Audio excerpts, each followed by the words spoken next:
Hello નમસ્કાર વિદ્યાર્થી મિત્રો, લાસ્ટ સેશનમાં આપણે ચેપ્ટર કમ્પ્લીટ કર્યું હતું. આજે આપણે શરૂઆત કરીશું ચેપ્ટર નંબર 2 જેનું નામ છે સુરેખ સહસંબંધ. વિદ્યાર્થી મિત્રો, દરેક વખતની જેમ આ વખતે પણ સર્વપ્રથમ ચેપ્ટરની શરૂઆત આપણે પહેલા ગુણભારથી જોઈશું. ગુણભાર પૂરા થયા પછી આપણે એની થિયરી જોઈશું. થિયરી પછી એના સૂત્રો જોઈશું, જેથી કરીને આપણને ચેપ્ટરનું બેઝિક કન્ટેન્ટ છે આપણને ખ્યાલ આવે, જેથી કરીને દાખલા આપણે ખૂબ સરળતાથી કરી શકીએ. ચલો તો ચેપ્ટરની શરૂઆત કરીએ તે પૂર્વે આ ચેપ્ટરનું કુલ વેઇટેજ છે 18 ગુણનું. ખાસ યાદ રાખજો. અને ડિટેલ સાથે આપણે જ્યારે બ્લુપ્રિન્ટ મૂકેલી છે ત્યારે બ્લુપ્રિન્ટની અંદર એમાં ખાસ ચેપ્ટર વાઇઝ મેં તમને ઉલ્લેખ કરેલો છે, તો ત્યાં તમે ખૂબ સારી રીતે સમજી શકશો અને જોઈ શકશો કે 18 ગુણ કઈ રીતે. તેમ છતાં વિડીયો પર આવ્યા છે તો હું જરૂરથી તમને કહી દઉં છું. સેક્શન એ છે એમાંથી 2 ક્વેશ્ચન પૂછાશે, બી માંથી તમારો 1 ક્વેશ્ચન આવશે, એટલે કે 2 MCQ આવશે, 1 શોર્ટ ક્વેશ્ચન આવશે.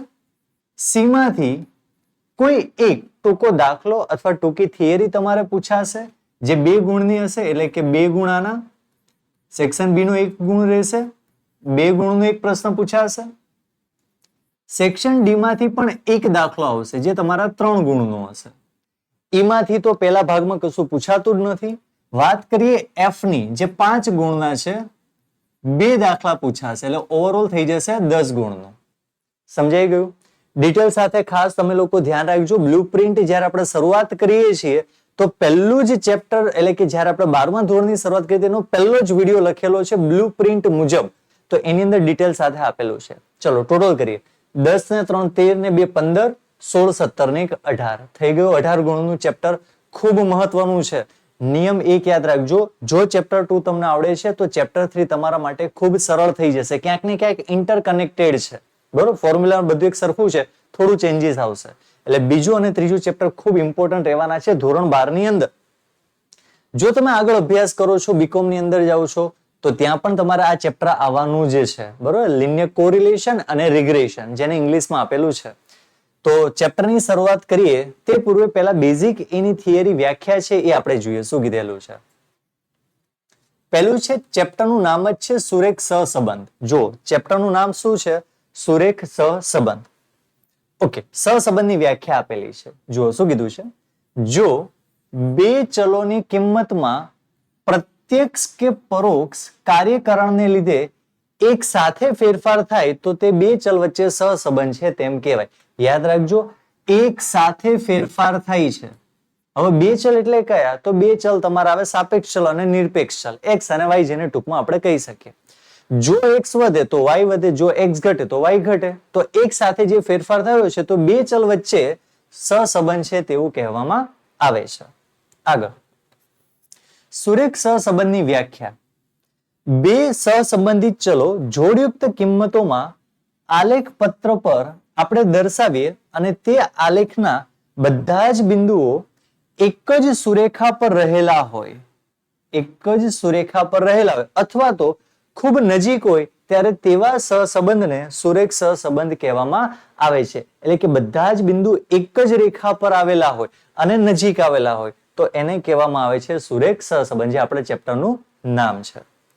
ત્યારબાદ વિદ્યાર્થી મિત્રો, ખૂબ મહત્વનું છે, ચેપ્ટરની અંદર તમે જ્યારે સહસંબંધ શોધો છો, એટલે કે રિલેશન તમે શોધો છો, તો એમાં 2 પ્રકાર હોઈ શકે. એક ધન છે અને એક છે ઋણ. ચેપ્ટરની મજાની વાત હું તમને કહી દઉં. આપણે દરેક દાખલાની અંદર આર ફાઇન્ડ કરીશું, બરોબર છે, જેને કહેવાય છે રિલેશન, એટલે કે કોરિલેશન ચેપ્ટરનું નામ છે, ઇંગ્લિશમાં કહેવાય. હવે મજાની વાત એ છે કે આ ચેપ્ટરમાં કોઈ પણ દાખલાનો જવાબ -1 અથવા +1 ની વચ્ચે જ આવશે, એની બહાર આવશે નહીં. ખ્યાલ આવી ગયો? એટલે બધો જ જવાબ તમારો પોઈન્ટની અંદર આવશે. વધુમાં વધુ 99 હશે અને ઓછામાં ઓછો 0.99 હશે.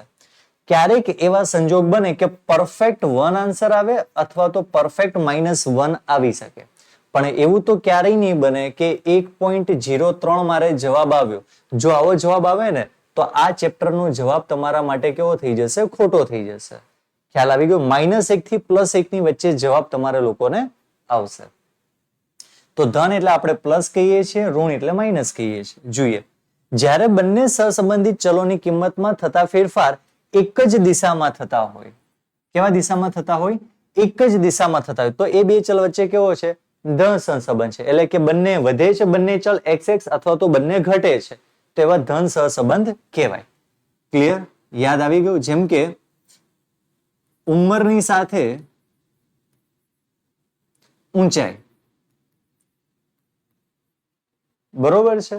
ફોર એક્ઝામ્પલ કે 1 વર્ષનું બાળક હોય તો એની ઊંચાઈ એટલી હોય, 2 વર્ષ હોય તો એટલી હોય, 3 વર્ષનું થાય તો એટલી હોય. હા, એટલે એ મર્યાદિત છે. એવું નથી કે તમે 40, 50, 60 વર્ષના થતા જો ઊંચાઈ વધતી જાય. એવા સંજોગોમાં પછી આપણે નથી વિચારવાનું. આપણે અમુક વર્ષ સુધી નક્કી કરીએ છીએ.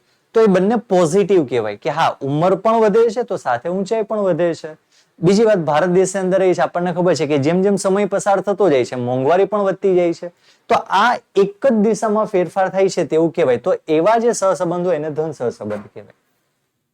બીજું છે ઋણ સહસંબંધ. એટલે શું? એનાથી ઉલટું. જ્યારે બંને સહસંબંધિત ચલોની કિંમતમાં થતા ફેરફાર એકબીજાના કેવા હોય?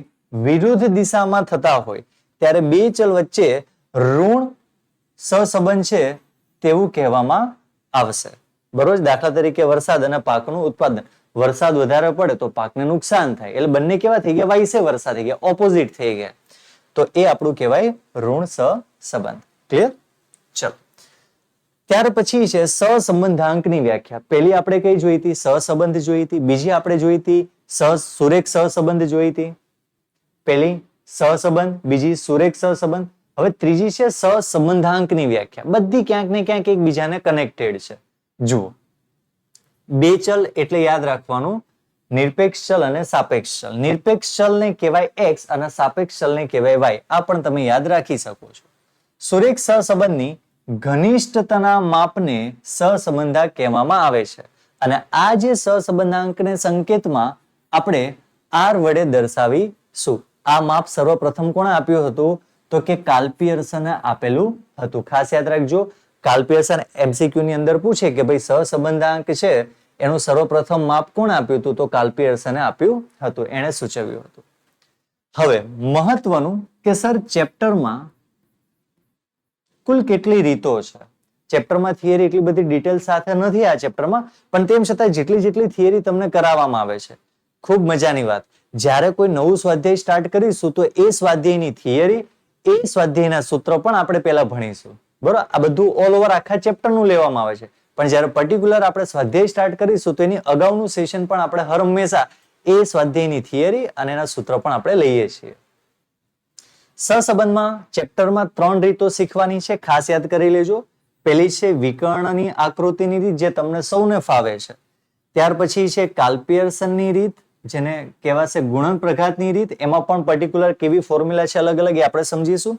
અને સ્પીયરમેનની ક્રમાંક સહસંબંધાંકની રીત આપણે શીખીશું. સમજાઈ ગયું? ચલો, તો ખાસ યાદ રાખજો 3 પ્રકારની રીત છે ચેપ્ટરમાં. 3 પ્રકારની કઈ કઈ છે? તો પહેલી છે આપણા માટે વિકર્ણ રીત, બીજી છે કાર્લ પિયર્સનની રીત અને ત્રીજી છે આપણા માટે સ્પીયરમેન ક્રમાંક સહસંબંધાંકની રીત. બધા ઉપર આપણે એક એક સ્વાધ્યાય ઇન ડિટેલ્સમાં અભ્યાસ કરીશું. હવે વિકર્ણ આકૃતિની અંદર પણ 5 પ્રકાર છે. 5 પ્રકાર બહુ સરળ છે. પહેલા તમને ધન ઋણ યાદ રહી જાય કે ન રહી જાય?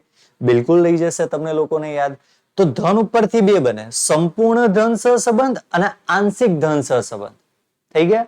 હવે ઋણ ઉપરથી પાછા આવ્યા, સંપૂર્ણ ઋણ સહસંબંધ અને આંશિક ઋણ સહસંબંધ. અને છેલ્લું 5મું રહેશે આપણા માટે સહસંબંધનો અભાવ.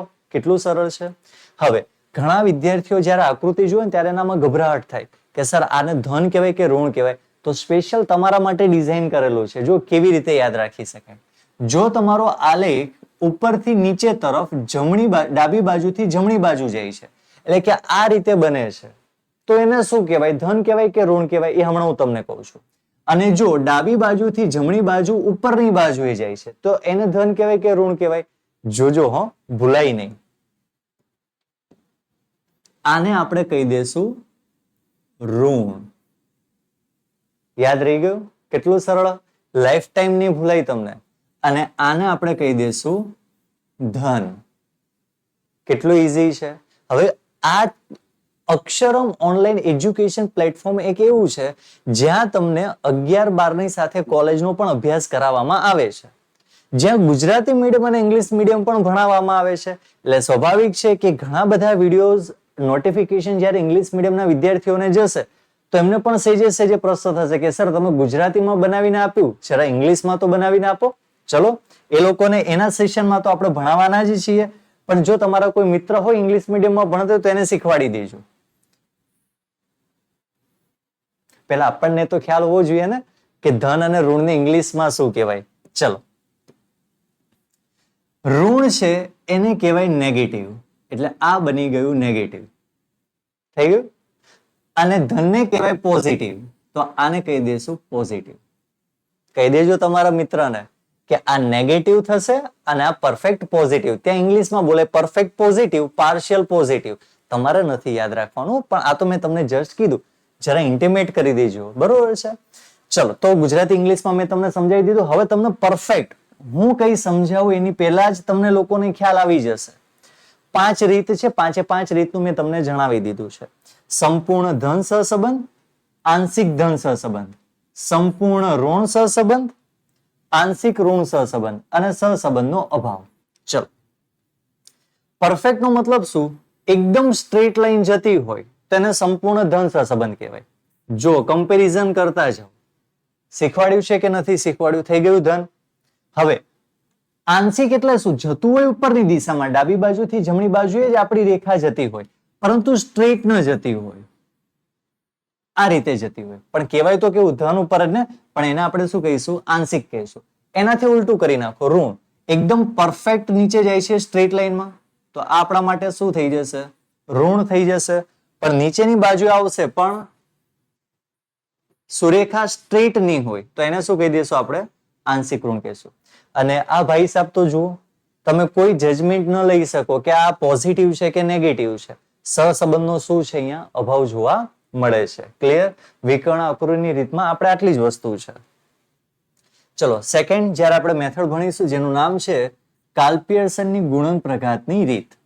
તો ચલો, મહત્વનું છે તમારા માટે મોટા દાખલાના સૂત્ર. અત્યારે હું માત્ર આજના લેક્ચરમાં માત્ર સૂત્ર હું બોલું છું.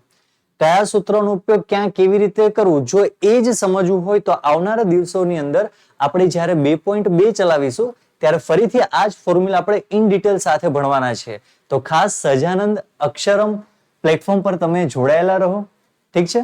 ચલો, મોટા દાખલાઓ માટેના સૂત્ર. જ્યારે x બાર અને y બાર પૂર્ણાંક હોય, પૂર્ણાંક એટલે ખ્યાલ આવી ગયો તમને લોકોને? x બાર અને y બાર જ્યારે આપણે મધ્યક ફાઇન્ડ કરીશું અને પોઈન્ટ વગર હોય, 2 રીત હું તમને સમજાવું છું. એક તો 26 છે અને એક તો છે 25.30. તો આ જે ઉપર છે ને એને તમારે કહેવાય છે પૂર્ણાંક. કેવી સંખ્યા કહેવાય? પૂર્ણાંક. અને આ જે છે એ તમારા માટે કેવી કહેવાય? અપૂર્ણાંક સંખ્યા કહેવાય. ખ્યાલ આવી ગયો? બરોબર છે? તો આ વસ્તુ યાદ રાખવાની છે. જો પૂર્ણાંકમાં મળે છે બંને તો x bar minus x minus x બાર y માઇનસ y બાર કરીશું. અને જો અપૂર્ણાંક મળે છે તો પાછી 2 રીત આવે છે. આપણે સમજીશું ડિટેલ સાથે, અત્યારે ખાલી યાદ કરી લો. જો અપૂર્ણાંક આવે છે તો તમારે કરવાની છે xy, પરંતુ રૂલ શું યાદ રાખવાનો? ક્વેશ્ચનમાં જે આપેલી રકમ નાની છે, નાની રકમ આપેલી છે તો તમે xy ની રીત સીધી કરી શકો છો. પૂર્ણાંક આપેલી છે તો x માઇનસ x બાર ની કરવાની છે. દાખલાની રકમ મોટી છે અને x બાર y બાર પણ તમારા અપૂર્ણાંક આવે છે તો તમારે એ સમયે યુઝ કરવાની છે યુવી. અને એક્ઝામના પોઈન્ટ્સ ઓફ વ્યૂ થી ખૂબ મહત્વની આપણે રહેવાની છે રીત યુવી ની. બુકમાં પણ સૌથી વધારે દાખલા યુવી ના આપેલા છે. સૂત્ર બંનેના સરખા જ છે. જ્યાં x છે ત્યાં u છે, જ્યાં y છે ત્યાં v છે, બધું જ સેમ છે. સમજાઈ ગયું તમને લોકોને? એકદમ ઈઝી છે. ચલો, ત્યાર પછી આપણે આગળ કાર્લ પિયર્સનમાં ખાલી મોટા દાખલામાં 3 જ. મેં તમને કહ્યું ને કે સેક્શન F માં 2 દાખલા પૂછાવાના છે, આમાંથી આવવાના છે, એટલે ખાસ સમજજો. નાના દાખલા પણ ખૂબ મહત્વના છે. પહેલું છે કોવેરિએશન, જેને સહસંબંધ કહેવાય છે. ખાસ યાદ રાખજો, કોવેરિએશન xy upon sx into sy. બરોબર? સહવિચલન તમને લોકોને જે કહેવામાં આવે છે તે ડિટેલ સાથે આપણે લખીશું ડિસ્ક્રિપ્શનમાં શું આપેલું છે. તો ખાસ અત્યારે યાદ કરી લેજો, કોવેરિએશન xy upon sx into sy. હવે બીજું કયું છે એમાં તમે આ રીતે પણ લખી શકો છો. બીજું આર કેવી રીતે મળશે તમને લોકોને? તો બીજું સૂત્ર આ છે, sigma x minus x bar y minus y bar upon n into s x into s y. ત્યાર પછી માની લો કે તમને કોવેરિએશન આપેલું નથી, એ તમારે ફાઇન્ડ કરવું છે, તો કેવી રીતે મળે? તો sigma x minus x bar y minus y bar upon N કરી દો એટલે તમને કોવેરિએશન એક્સ વાય મળે, બરોબર છે. અને આર કેવી રીતે મળે? ફરીથી તો sigma x y minus n into x bar into y bar upon n into s x into s y. Sir આ બધા દાખલા છે, ખબર કેવી રીતે પડશે? તો ખાસ ધ્યાન રાખજો, જ્યારે આપણે નાના અને ટૂંકા દાખલા સમજીશું અને મહત્વના એ જ હોય છે આપણા માટે, તો પહેલા આપણે ક્વેશ્ચન વાંચીશું, ક્વેશ્ચન રીડ કર્યા પછી આપણે જોઈશું કે આપણી પાસે જે ટૂંકા દાખલા છે એમાંથી કયા કયા ક્વેશ્ચન આ સમને બંધ બેસતા છે, એ ક્વેશ્ચન ને અનુસંધાનમાં આપણે એ સૂત્ર મૂકીશું. અત્યારે ચિંતા નથી કરવાની, અત્યારે ખાલી સૂત્ર જોવાના છે કે કયા કયા સૂત્ર છે એ જ છે. બાકી સૂત્ર સમજીશું, થિયરી હજુ પણ સમજવી પડશે આપણા ચેપ્ટરને, પણ એ બધું આપણે જોઈશું જ્યારે સ્ટાર્ટ કરીશું 2.1, 2.2, 2.3 ત્યારે. ચલો, કોવેરિએશન ન આપેલ હોય ત્યારે તો આના છેદમાં n મૂકી દો તો કોવેરિએશન પણ તમને અહીંયા મળી જાય. જો સ્ટેપ બાય સ્ટેપ, પહેલું તમારે આ મુખ્ય, બરોબર. ચલો પછી આપણે પહેલું જ્યારે r શોધ્યો તો આ રીતે મળે, પણ જો કોવેરિએશન શોધો તો આના છેદમાં n લખી નાખો તો શું મળી જાય? કોવેરિએશન મળી જાય. આ સૂત્ર નંબર કયું કહેવાય? બીજું કહેવાય. sx sy હટાવી n જગ્યાએ ખાલી n રહેવા દો તો શું મળી જાય? કોવેરિએશન xy મળી જાય.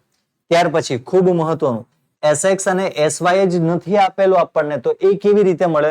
તો બે રીતે મળે. પહેલું સિગ્મા x માઇનસ એક્સ બાર નો સ્ક્વેર અપોન n કરી દો, સેમ એઝ અહીંયા x અને અહીંયા y, અથવા તો sigma x square minus n minus sigma x upon n નો હોલ સ્ક્વેર કરો, બરોબર. એટલે એક્સ નો હોલ સ્ક્વેર કરી દો તો પણ ચાલે. જો આ રીતે તમારે લખવું હોય આઈડિયા સૂત્ર, તો આ રીતે પણ તમે લખી શકો છો.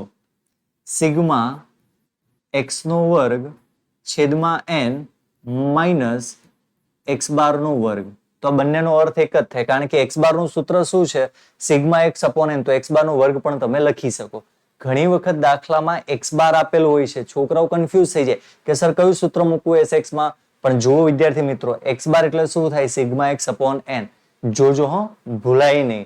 એક્ઝામમાં જ્યારે ગાલાના અસાઇનમેન્ટ આપણે સોલ્વ કરીશું ને ત્યારે આની અંદર આ જ વસ્તુ આપેલી હશે. બસ y છે તો સિગ્મા y અપોન n. આ બધા ટૂંકા સૂત્ર છે જે તમારે ખૂબ યાદ રાખવા પડશે. ચલો આગળ વધીએ છીએ. થર્ડ મેથડ આપણા માટે સ્પીયરમેન ક્રમાંક સહસંબંધાંક. તો યાદ રાખજો, સૌપ્રથમ x અને y નો ક્રમ આપીને rx અને ry ના કોલમ આપણે બનાવવા પડશે. તો ખાસ યાદ રાખજો, રેન્ક ઓફ x અને રેન્ક ઓફ y પહેલા તો આપણે એ ફાઇન્ડ કરવું પડશે. પછી એનો જે ડિફરન્સ આવે છે d, rx માઇનસ ry, એ ફાઇન્ડ કરવો પડશે. અને પછી આપણે છેલ્લે એનો વર્ગ કરવો પડશે. એટલે ટોટલ મુખ્ય આમાં તમારે આટલા જ કોલમ બનાવવાના છે. ઘણા દાખલામાં તેવું હોય કે રેન્ક તૈયાર જ આપેલા હોય તો તમારે ખાલી 2 કોલમ જ બનાવવાના છે. જો હવે જ્યારે અવલોકન પુનરાવર્તિત ન થતા હોય, એટલે કે એક જ વખત બધા અવલોકનો આવતા હોય, તો એને ટાઈ વગરના, ગાંઠ વગરના દાખલા કહેવાતા હોય છે. તો એના માટે એકદમ સિમ્પલ, સાદું, ભૂલું ભાલું સૂત્ર છે. r is equal to 1 minus 6 into sigma d square upon n into n square minus 1. આ એનું સૂત્ર છે. આ ખાલી તમે જોઈ લો શું છે, બરોબર. આટલું ડિટેલ્સમાં નથી જવાનું, આ એનું મુખ્ય સૂત્ર છે. પરંતુ જો પુનરાવર્તિત થતું હોય, બોર્ડમાં કયું પૂછાય, હું કંઈક કહું એની પહેલા તમને જરૂર ખ્યાલ આવી ગયો હશે. આ પૂછાય છે ને, જો પુનરાવર્તિત થતા હોય તો એમાં કયું? તો એક્ઝેક્ટલી એના જેવું જ છે, ખાલી આપણે અહીંયા પ્લસ કરવાનું છે CF. બાકી આ જ સૂત્રને હું કોપી કરીને અહીંયા હું પેસ્ટ કરી દઈશ, પણ આ એક બ્રેકેટમાં આપણે લખવાનું છે ખાલી પ્લસ CF, ક્યુમ્યુલેટિવ ફ્રીક્વન્સી, બરોબર. જે CF આપણે કેવી રીતે સુધારવાનું છે એ આપણે આ રીતે કરીશું. એનું સૂત્ર છે CF જ્યારે ફાઇન્ડ કરીશું m નો ઘન માઇનસ m અપોન 12, એટલે જે મળશે એનું ટોટલ કરીશું અને CF આપણે અહીંયા મૂકીશું. ક્લિયર? પુનરાવર્તિત થયું હોય એ. હવે સુધારેલો સિગ્મા ડી સ્ક્વેર બરાબર સિગ્મા ડી સ્ક્વેર માઇનસ ખોટો ડી સ્ક્વેર પ્લસ સાચો ડી સ્ક્વેર, આવું બનશે. ટૂંકા દાખલાની અંદર તમને આપેલું હશે કે આ સાચો છે, આના બદલે આ લેવાઈ ગયું, આના બદલે આ અવલોકન લેવાઈ ગયું, આ સાચું અવલોકન છે, આ ખોટું અવલોકન છે. જો આવું ક્રમાંક સહસંબંધાંકમાં દેખાય ને તો આપણે આ સૂત્રનો ઉપયોગ કરીશું. એટલે લખ્યું છે, ખાસ યાદ રાખજો. બરોબર છે વિદ્યાર્થી મિત્રો? તો આજના સેશનની અંદર આપણે જે વસ્તુ કરાવી છે માત્ર બેઝિક તમને કરાવેલી છે કે આ ચેપ્ટરનો એક આખો ઓવરવ્યુ આપણે આપી દીધો છે. જેથી કરીને તમને ખ્યાલ આવે કે આ ચેપ્ટરમાં આટલી જ વસ્તુ ભણવાની છે, આટલા સૂત્રો ભણવાના છે, એનાથી વધારાનું કશું આવવાનું જ નથી. તો આજનું જે ફર્સ્ટ સેશન છે એ આપણે અહીંયા પૂરું કરીએ છીએ. જો હજુ પણ આપણે અક્ષરમ ઓનલાઈન એજ્યુકેશન પ્લેટફોર્મને સબસ્ક્રાઇબ ન કરી હોય તો જલ્દી સબસ્ક્રાઇબ કરી દો, જેથી આવા વિડીયો આપને સુધી સૌથી પહેલા પહોંચે. અને જરૂરથી મિત્રોનો પણ શેર કરાવજો. વિડીયો પસંદ આવ્યો છે તો જરૂરથી લાઈક કરો. આખું સેશનનું જે થયું છે પીડીએફ તમને ડિસ્ક્રિપ્શન બોક્સની અંદર મળી જશે, તો ત્યાં જઈને ડાઉનલોડ કરો અને પ્રેક્ટિસ MCQ સીટ પણ અંદર આપેલી છે. તો ડિસ્ક્રિપ્શન જરૂરથી ઓપન કરો અને એમાં જો કઈ કઈ વસ્તુ તમને લિંકમાં આપેલી છે. મળી છે નેક્સ્ટ સેશનમાં. ત્યાં સુધી bye bye, have a nice day.